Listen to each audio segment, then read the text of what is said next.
études au Gazahara.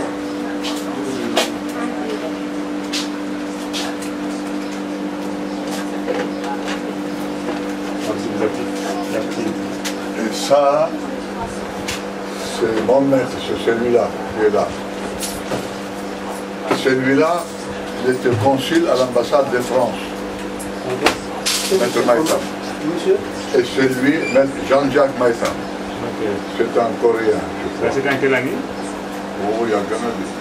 Il n'y a pas de... La date, c'est marqué quand ça. Bon. Lui qui m'a aidé à inviter ce monsieur-là.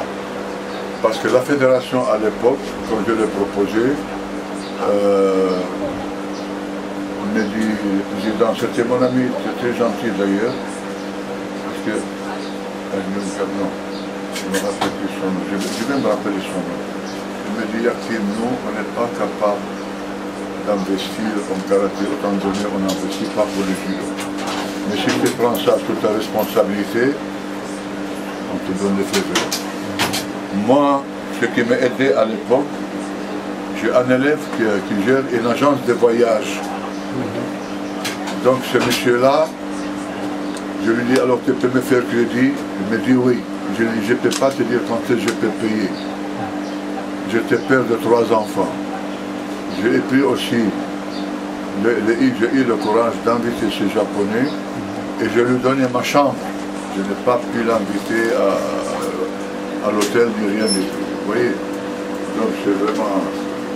Donc, et lui, celui-là, il me dit qu'il faut faire ça parce qu'on n'a pas les moyens, tout ça là. Mais il a accepté aussi qu'il descende chez moi par l'intervention de ce monsieur-là. C'était le consul à l'ambassade de France. Mais avant qu'il soit consul à l'ambassade de France, il était consul au Japon. C'est là-bas qu'il a appris le karaté avec Oga Zahara. Le grand maître. Voilà, le grand maître. Et c'est lui qui me dit, on peut vous aider. Je lui dis, mais je n'ai pas les moyens de la fédération. Alors on a trouvé cette solution-là. Donc ce que je veux, mon élève qui gère un agence de voyage, j'ai accepté à me faire des très longs crédits. Et puis parfois on reste un an à payer les crédits. Hein. Parce que moi j'étais salarié, ma femme elle était salariée, avec 3 gosses. Mais moi j'aime bien les arts martiaux, et j'aime bien le Sénégal, Domin Jarengla, c'est une femme de Sanambok, c'est une Abdelaziz Sanambok. D'ailleurs, Anna photo c'est ah, Mengeni. Alhamdulillah, c'est une Abdelaziz, on mange au moins une fois par semaine ensemble. Alhamdulillah. Donc je me suis décarcassé pour le karaté sénégalais. Parce que tout le monde voulait parler quelque chose, je n'ai pas les moyens. Je suis obligé, malgré mes 3 gosses, que j'ai fait tous les moyens. Et la famille de Viet Vadao, je l'ai invité. Maître Mi, il vient avec sa femme, il a fait 1 mois chez moi, lui et sa femme. Celui qui a créé le Viet Vadao, celui qui est formé à Blaïsé. Ils ont voulu mettre le responsable de Viet Vadao. L'histoire des appareils. Hein. Je ne sais pas où commencer au terme. Donc on parle du karaté, on parle des affaires. Voilà, c'est-à-dire le karaté c'est ça. Je vous dis comment j'ai... D'abord, on s'est trouvé seul avec Jacques Sau à l'époque.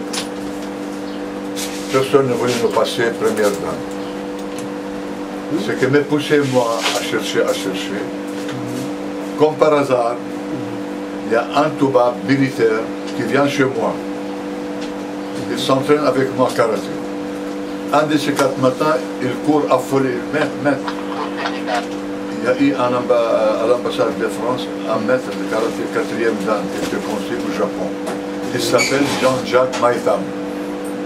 Il dit, ah, demande ta mère s'il te plaît, si elle peut nous aider à amener ce monsieur-là. S'il te plaît, fais-moi présenter. Il m'a présenté à sa mère, j'étais à l'ambassade de France, je l'ai vu.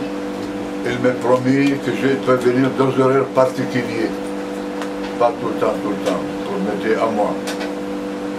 Et à la longue, il a constaté que le Toubab qui était là, Picard, il va monopoliser le karaté sénégalais.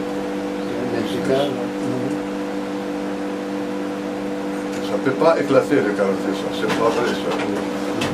En ce moment-là, il me dit, je vais vous présenter ce monsieur-là.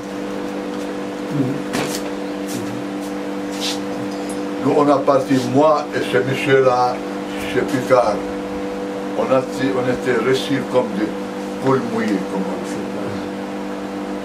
Les gars, ils sortent, ils me disent, ma pauvre gars, si vous comptez sur ce monsieur-là, vous pouvez rester des années. Je lui dis, quelle est la solution? Il me dit, je vais l'inviter chez moi, je vais lui expliquer, mais seulement je ne vais pas le berger. Je lui dis, est-ce qu'il accepte de prendre ma chambre, moi et ma femme? Je lui dis, je vais lui parler. On a parlé plusieurs fois. Hein. Il me dit, bon, est-ce que j'ai un élève, mais il n'a pas les moyens de vous donner ça? Il a accepté. Quand il a accepté, c'est moi qui ai payé les billets par l'intermédiaire d'un élève chez moi qui gère une agence de voyage à l'époque. J'ai bavé, mais je l'ai amené. Alhamdoulilah, c'était très rentable. Et on a continué après, on a commencé à avancer dans les autres disciplines aussi. Chaque fois qu'il y a quelqu'un, subhanallah, je sens que comme si moi-même je suis concerné. À Blaïsen aussi, quand ils ont venu, l'équipe de Viet Vadao, c'est moi qui l'ai réussi, 7-8 personnes chez moi. Après, il y a Metmi qui était à Abidjan, c'était ami intime à moi qui enseignait à Blaïsen. Ils ont voulu me mettre mal responsable de Viet Vadao, j'ai refusé, je lui ai dit, il y a un certain Ablaïsen qui est là, il faut qu'on l'aide et tout ça. Mais quand même, ils sont venus faire des stages. Et ces stages-là, les frais généraux, c'est moi qui m'en charge. Après, on a fait la connaissance de Famloy.